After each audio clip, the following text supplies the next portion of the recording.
Hello and welcome you all to Apni jobs academy. Apni jobs academy का ये platform Jammu Kashmir और लद्दाख के तमाम गवर्नमेंट जॉब एस्पायरेंट्स के लिए है, जहां उन्हें यूजफुल कंटेंट जो है रिगार्डिंग डिफरेंट सब्जेक्ट्स प्रोवाइड किया जाता है।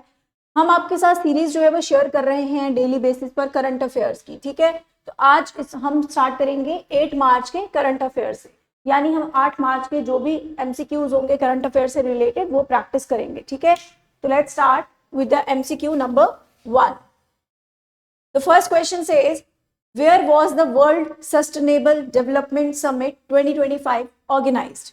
पूछ रहा है कि वर्ल्ड सस्टेनेबल डेवलपमेंट जो है इसकी समिट कहां पर होती है 2025 की 2025 की। मुंबई में, न्यू दिल्ली में, चेन्नई में या फिर हैदराबाद में। तो आपको बताना है कि वर्ल्ड सस्टेनेबल डेवलपमेंट समिट कौन सी है, ये याद रखना। ठीक है, 2025 की कहां पर हुई, तो ये हुई है न्यू दिल्ली में। कहां पर हुई है, न्यू दिल्ली में। ठीक है, the next question is, where among the following will the payment security summit and awards 2025 be held? ये पूछ रहा है कि कहां पर, इन जगहों में से कहां पर पेमेंट सिक्योरिटी समिट, पहले कौन सी पड़ी, वर्ल्ड सस्टेनेबल डेवलपमेंट वाली समिट पड़ी, और अभी वो कहां पर हो रही है, दिल्ली में। और ये वाली पेमेंट सिक्योरिटी समिट जो है और इसके अवार्ड्स भी, ये कहां पर होने वाले हैं, ये होने वाले हैं महाराष्ट्र में, गोवा में, वेस्ट बंगाल में या फिर यूपी में। तो बताइए कहां पर होने वाले हैं, ये होने वाले हैं महाराष्ट्र में।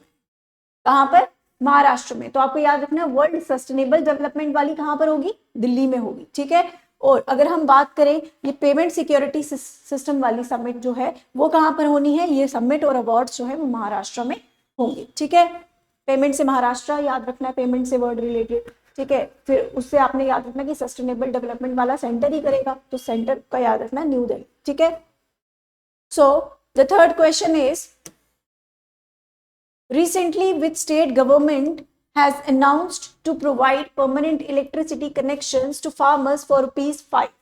कौन सी स्टेट गवर्नमेंट जो है उसने अभी ये अनाउंसमेंट की है कि वो क्या प्रोवाइड करने वाली है फार्मर्स को, वो फार्मर्स को ₹5 में परमानेंट इलेक्ट्रिसिटी कनेक्शन जो है, बिजली के कनेक्शन जो है वो प्रोवाइड करने वाली है। तो बताइए ये कौन सी स्टेट है, कौन सी स्टेट है जिसने ये अनाउंस किया कि वो फार्मर्स को ₹5 में क्या करेंगे, to farmers for ₹5 they will provide permanent electricity connections. तो ये कौन सी स्टेट है, महाराष्ट्र, तमिलनाडु, हिमाचल या कर्नाटक। तो इसमें राइट ऑप्शन ही नहीं है, राइट ऑप्शन जो है दैट इज मध्य प्रदेश। कौन सी है, मध्य प्रदेश। ठीक है, so Madhya Pradesh is the right answer.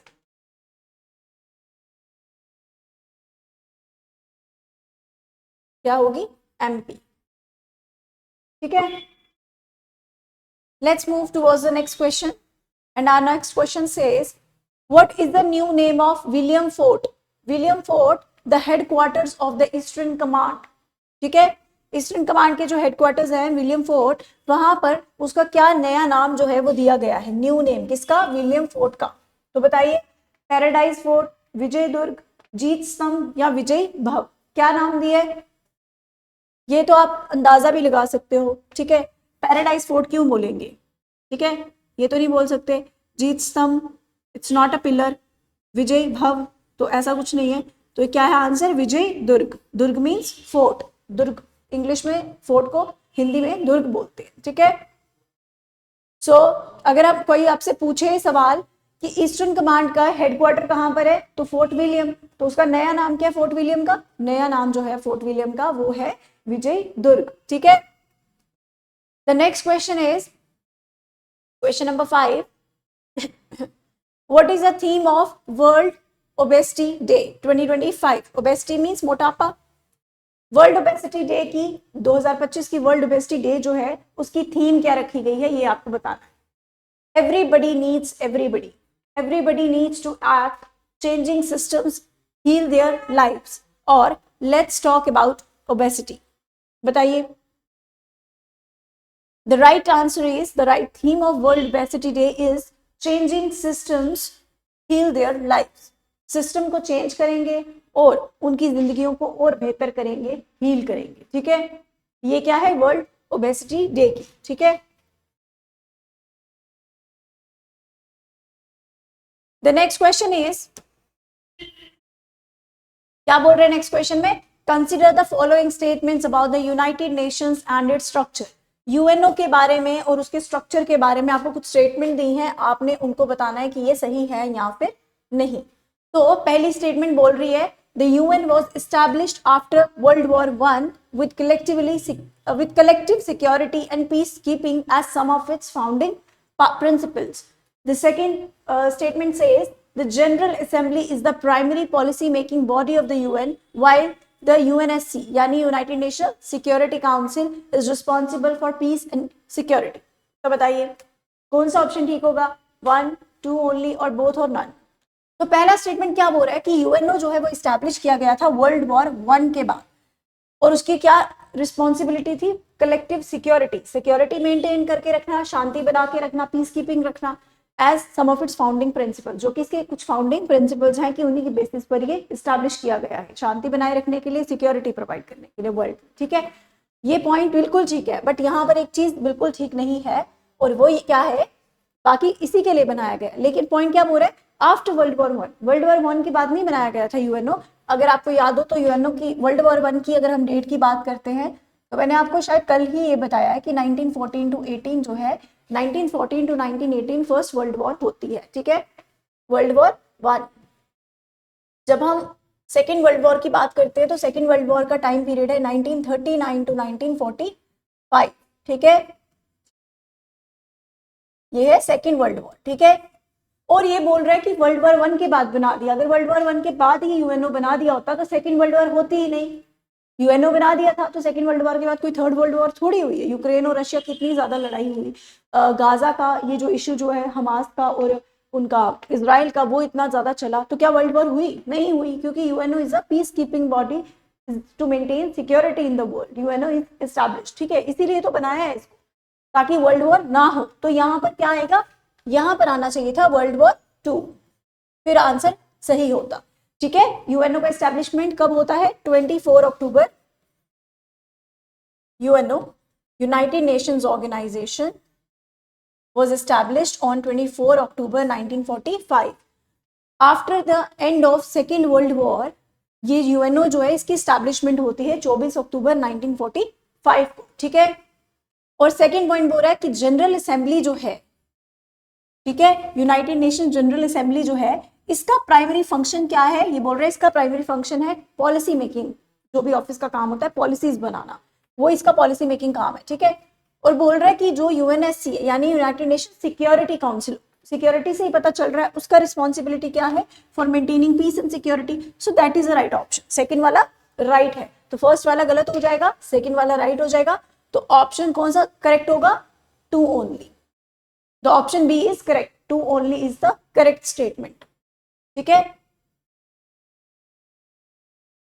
जब भी स्टेटमेंट वाले क्वेश्चन आएंगे ना, आपने बिल्कुल ध्यान से पढ़ना है कि पहली स्टेटमेंट क्या बोल रही है, दूसरी जितनी भी स्टेटमेंट्स होंगी उनको अच्छे से डिकोड करना है कि इसका मतलब क्या है। क्योंकि देखो पूरी लाइन आपकी सही थी पहली वाली में, लेकिन गलत क्या था, सिर्फ वर्ल्ड वॉर वन की 2 की जगह 1 लिख दिया था। तो आपको बहुत ध्यान से जो है वो बहुत माइन्यूटली ऑब्जर्व करके फिर ही आंसर तक पहुंचना, आंसर को मार्क करना है। ठीक है, next question is, what is the name of iron containing mineral recently linked to the red colours of Mars. बोल रहे क्या नाम है, किसी मिनरल की बात कर रहा है और उसमें क्या है, मिनरल में आयरन कंटेनिंग मिनरल है, यानी उसमें आयरन है और बोल रहा है उसका लिंक किसे है, यानी मार्स का जो रेड कलर है वो भी उस मिनरल की वजह से, उस आयरन कंटेनिंग मिनरल की वजह से है। तो आपने बताना है कि what is the name of that iron containing mineral. ठीक है, जो बताया जा रहा है कि मार्स का रेड कलर भी उसकी वजह से ही है। तो whether it is haematite, goethite, ferrihydrite और मैग्नेटाइट, तो बताइए। द राइट आंसर इज, अब आयरन का आपको पता है ना, आयरन को हम कैसे लिखते हैं, Fe, फेरस ऑक्साइड। ठीक है, Fe लिखते हैं ना, तो ये क्या है, फेरी हाइड्राइट, इधर से आप याद रख सकते हैं। ठीक है, ferrihydrite. The next question is, Idukki wild life sanctuary is located in which state? क्या पूछ रहा है कि इडुक्की वाइल्ड लाइफ सेंचुरी जो है वो कहां पर है? तो बताइए, केरला में है, तमिलनाडु में है, महाराष्ट्र में है या फिर कर्नाटका में है? तो क्या होगा इसका answer? Idukki wild life century पूछ रहा है कि कहां पर है। तो केरला की अगर हम बात करें, केरला की कैपिटल क्या है? तिरुवनंतपुरम। तमिलनाडु की चेन्नई, कर्नाटका की बेंगलुरु, जिसको पहले बेंगलोर बोलते थे, और महाराष्ट्र की मुंबई। ठीक है, तो अभी पूछ रहे हैं कि इडुक्की वाइल्ड लाइफ सेंचुरी कहां पर है? तो ये है केरला में, इडुक्की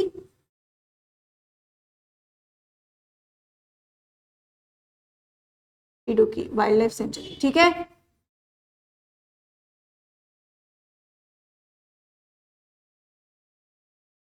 चलते हैं नेक्स्ट क्वेश्चन पर। The next question says INS Chilka is located in which state? INS Chilka कौन सी स्टेट में लोकेटेड है, जहां से लगाया गया? बताइए, वेस्ट बंगाल में है INS इसको रखा हुआ, आंध्रा में है, ओडिशा में है या फिर तमिलनाडु में है? तो INS चिल्का जो है वो कहाँ रखा गया है? वेस्ट बंगाल। कहां पर? West Bengal. The right answer is West Bengal.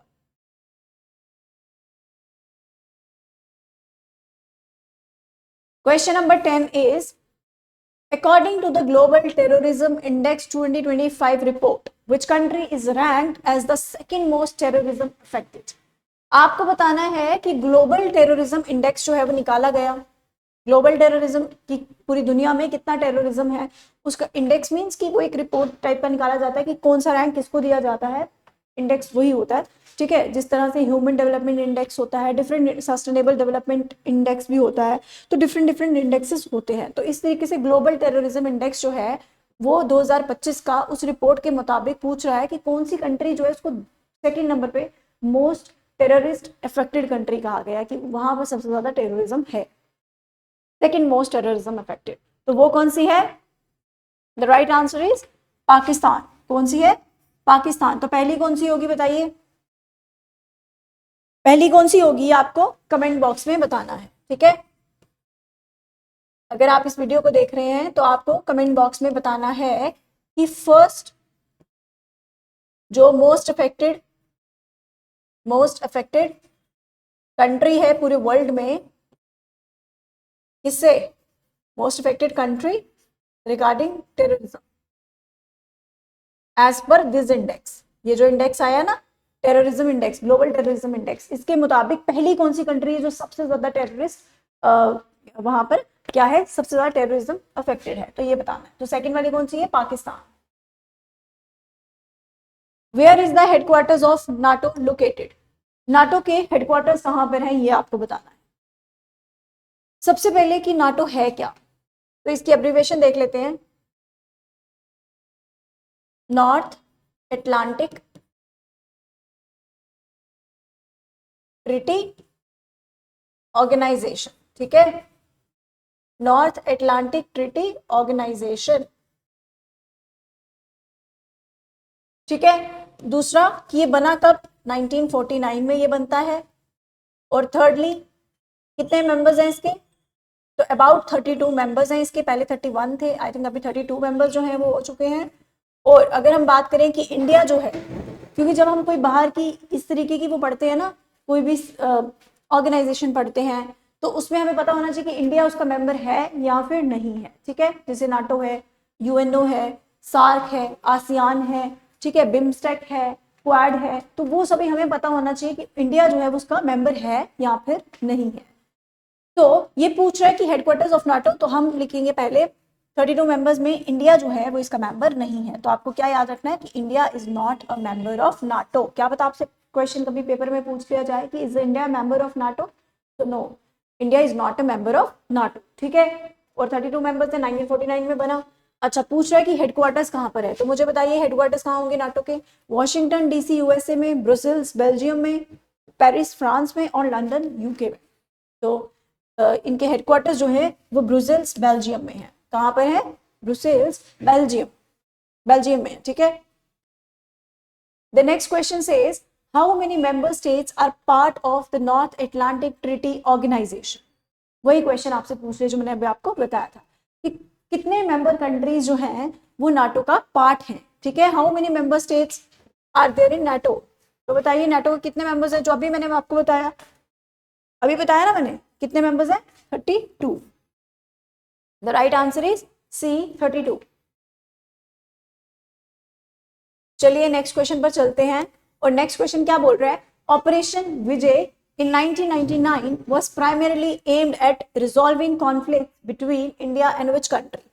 बोल रहा है कि ऑपरेशन विजय, कौन सा ऑपरेशन है, ऑपरेशन विजय। डिफरेंट ऑपरेशंस आपने सुने होंगे, ऑपरेशन ब्लू स्टार, डिफरेंट, वैसे ऑपरेशन विजय भी है एक, और ये कब है, कब का है, 1999 का। पूछ रहा है कि इसका क्या एम था, कि कॉन्फ्लिक्ट्स हटाना, किस किस के बीच में, इंडिया और कौन से देश के बीच में जो है उस टाइम कॉन्फ्लिक्ट थे, तो ये तो आपको सबको मालूम होना चाहिए, ठीक है। अगर हम जम्मू कश्मीर के रहने वाले हैं तो हम सबको मालूम होना चाहिए। तो कौन सी वॉर जो है वो इसमें लड़ी गई थी, आप मुझे बताएंगे कौन सी वॉर जो है 1999 में लड़ी गई थी, जिसके रिगार्डिंग ऑपरेशन विजय जो है वो चलाया गया, ताकि इंडिया और किस कंट्री के बीच में जो है क्या करवाई जाए, सुलह करवाई जाए, कॉन्फ्लिक्ट जो है उसे हटाया जाए। तो बताइए, ये आपने कमेंट बॉक्स में बताना है कौन सी वॉर थी 1999 में, ठीक है। तो आंसर क्या होगा, the answer is question number 13, the answer is Pakistan. अब आपको आइडिया तो होगा ही कि कौन सी वॉर जो है 1999 में हुई थी इंडिया और पाकिस्तान के बीच में, जिसमें क्या होता है कि ऑपरेशन चलाया जाता है, ऑपरेशन विजय 1999 में, in order to resolve the conflicts between India and Pakistan, ठीक है। कमेंट बॉक्स में बताना। The next question says, question number 14, supreme court on commercial arbitration book written by whom। बताना है कि ये बुक किसके द्वारा लिखी गई, बुक क्या है, इनको भी आप जानते ही होंगे। बुक का नाम है supreme court on commercial arbitration, supreme court on commercial arbitration. ये बुक किसने लिखी है, डॉक्टर मनोज कुमार, जे साई दीपक, ह्यू स्ट्रैशन और कपिल सिब्बल। तो बताइए किसने लिखी है ये बुक, ये बुक लिखी गई है डॉक्टर मनोज कुमार के द्वारा, डॉक्टर मनोज कुमार के द्वारा।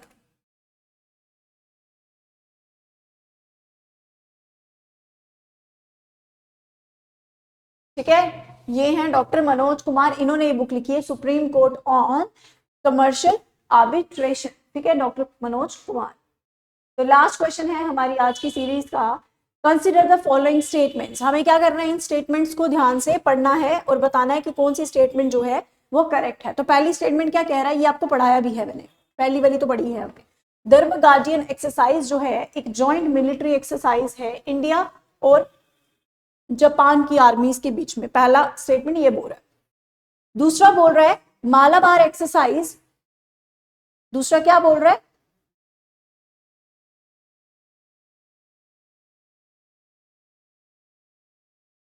इसमें ऑप्शंस नहीं डाले हैं क्या, ओके कोई बात नहीं, ठीक है। दूसरा क्या बोल रहा है, Malabar exercise which involves the navies of India and Japan also includes other quad nations. तीसरा बोल रहा है Veer guardian is a military exercise conducted between the naval forces of India and Japan. So how many of the above statements is are correct. तो आपको बताना है, आपके पास ऑप्शंस हैं, ऑल, ए स्टेटमेंट कह रहा है कि सारे सही हैं, बी बोल रहा है ओनली टू, यानी टू,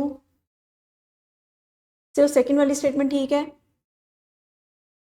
या टू स्टेटमेंट्स ठीक हैं, या फिर सिर्फ एक ही स्टेटमेंट ठीक है। ठीक है, हाउ मेनी स्टेटमेंट्स पूछ रहा है ना, तो आपको बताना है सिर्फ एक ही स्टेटमेंट, कोई भी इनमें से एक ठीक है, या इनमें से कोई दो स्टेटमेंट ठीक है, या सिर्फ सेकंड वाली ठीक है, टू ओनली लिखा है, या फिर ये सारी स्टेटमेंट्स ठीक है। तो आपको ये बताना है, तो पढ़िए ध्यान से। पहला स्टेटमेंट क्या बोलता है, धर्म गार्डियन एक्सरसाइज। तो हमने पढ़ा था कि धर्म गार्डियन एक्सरसाइज जो है वो इंडिया और जापान की मिलिट्री एक्सरसाइज है। सो ये इंडिया और जापान में ही हुई है, ठीक लिखा है इन्होंने, और लिख रहा है कि जॉइंट मिलिट्री एक्सरसाइज है, तो दैट इज वेरी करेक्ट, ये बिल्कुल सही है। ठीक है, फर्स्ट स्टेटमेंट ठीक हो गया। सेकंड बोल रहा है Malabar exercise which involves the navies of India and Japan also includes their quad nations. बोल रहा है कि मालाबार एक्सरसाइज जो है जिसमें कौन कौन शामिल है, इंडिया की और जापान की नेवी शामिल है, उसमें बाकी ऑल्सो अदर क्वाड नेशंस भी शामिल हैं। अदर क्वाड नेशंस कौन से हैं, तो पहले हम जान लेते हैं कि क्वाड नेशंस में 4 मेंबर्स जो हैं वो हैं, और कौन से क्वाड नेशन के मेंबर्स, इंडिया, जापान हो गया, यूएसए हो गया एंड ऑस्ट्रेलिया। ठीक है, क्वाड नेशंस में कौन कौन है, क्वाड नेशंस में यूएसए, ऑस्ट्रेलिया, इंडिया और जापान है। और पूछ रहा है कि ये मालाबार एक्सरसाइज है, तो मालाबार की अगर आपको लोकेशन ही पता है तो ये इसमें बोल रहा है कि इसमें नेवीज शामिल है इंडिया और उसकी, तो ये ठीक होगा कि गलत होगा, ये बिल्कुल ठीक होगा। नेवीज हैं इंडिया जापान की, और बोल रहा है अदर क्वाड नेशंस यूएसए और ऑस्ट्रेलिया की। थर्ड ये भी ठीक है। थर्ड वाला बोल रहा है कि वीर गार्डियन एक मिलिट्री एक्सरसाइज है, और ये किसके इसके बीच में होती है, नेवल फोर्सेस, किसकी, नेवल फोर्सेस इंडिया और जापान की। तो आपको बताना है कि वीर गार्डियन जो है वो एक मिलिट्री एक्सरसाइज है और वो किसकी, नेवल फोर्सेस के बीच में हो रही है, ये बोल रहा है। तो ये स्टेटमेंट कैसे सही होगा, ये स्टेटमेंट सही नहीं है। ठीक है, ये स्टेटमेंट जो है वो सही नहीं है। तो मैं आपको बता दूं कि वीर गार्डियन जो है it is not a military exercise ना। सबसे पहले ये क्या एक्सरसाइज है, कौन सी, एयरफोर्स। ठीक है, ये एयरफोर्स एक्सरसाइज है वीर गार्डियंस। ठीक है, धर्म गार्डियन इज ए जो आर्मी होती है, लैंड आर्मी होती है, उनकी मिलिट्री एक्सरसाइज है। मालाबार वाली जो है वो नेवल एक्सरसाइज है, नेवीज जिसमें इन्वॉल्व होती हैं। और वीर गार्डियन जो है वो एक एयरफोर्स एक्सरसाइज है जिसमें इंडिया और जापान जो है वो पार्टिसिपेट करते हैं। ठीक है, इंडिया एंड जापान की एयर फोर्सेस जो है वो शामिल होती हैं। और वो वाली नेवल है जिसमें इंडिया, जापान, यूएसए, ऑस्ट्रेलिया है, और ये धर्म गार्डियन है जिसमें इंडिया एंड जापान है। तो बताइए राइट आंसर कौन सी स्टेटमेंट होगी, ऑब्वियसली राइट आंसर होगा 2 स्टेटमेंट्स, नॉट ओनली 2, क्योंकि ए भी आंसर सही है, और भी नहीं हो सकता, 1 तो होगा नहीं अकेला। तो ये कौन से होंगे, 2 स्टेटमेंट्स जो है वो सही हो जाएंगी। और वो कौन सी हैं, ए एंड बी, और सी वाली गलत क्योंकि ये एक एक्सरसाइज, और ये वाली बिल्कुल ठीक है, वो भी बिल्कुल ठीक है। ठीक है, तो आई होप कि आपको ये क्वेश्चंस की सीरीज जो है वो अच्छी लगी होगी। ठीक है, और जो मैंने क्वेश्चंस आपसे पूछे हैं, अगर आप इस वीडियो को देख रहे हैं तो आपको कमेंट जो है वो देना है, कमेंट में लिखना है कि क्या आंसर्स हैं। जैसे मैंने आपसे पूछा था कि 1999 में कौन सी वॉर जो है इंडिया और पाकिस्तान के बीच में होती है। ठीक है, एक और क्वेश्चन मैंने आपसे पूछा है, तो ध्यान से इस लेक्चर को देखकर, इस करंट अफेयर के जो है एनालिसिस करके इसे पूरा कमेंट में आपने बताना है कि कौन सी वाली है। और दूसरी चीज, इस तरीके के जो हमने क्वेश्चंस लिए ना, आप इनको भी प्रैक्टिस, क्योंकि हमें सिर्फ 1 लाइनर नहीं करने हैं। जिस तरह से एसएससी, जेकेएसएस भी अपना लेवल बढ़ा रहा है, तो हमें भी थोड़ा सा लेवल अप करके चीज़ों को प्रैक्टिस करना है, ताकि हमें जब पेपर में आसान सा क्वेश्चन आएगा ना तो हम कर पाएंगे। ठीक है, अगर आपको मान लेते हैं कि सिर्फ पूछा जाएगा कि वीर गार्डियन एक्सरसाइज किस किस के बीच में हुई है, तो आपको इंडिया जापान याद रहेगा, लेकिन आपको याद रहेगा कि कौन सी एक्सरसाइज है, एयरफोर्स वाली एक्सरसाइज है। और मान लेते हैं आपको ये क्वेश्चन नहीं आता, पेपर में पूछा जाता है कि वीर गार्डियन जो है वो एक मिलिट्री एक्सरसाइज है, दूसरा ऑप्शन है नेवल एक्सरसाइज है, एयरफोर्स एक्सरसाइज है। तो आपको याद रहेगा कि हमने किस तरीके से इसका एनालिसिस किया था, किस तरीके से इसको डिकोड किया था, तो फिर आपको आंसर को मार्क करने में आसानी होगी। आपको याद रहेगा कि ये एक एयरफोर्स एक्सरसाइज थी। ठीक है, सो इस तरह से चीज़ों को प्रैक्टिस आपने डेली बेसिस पर करना है। So thank you so much.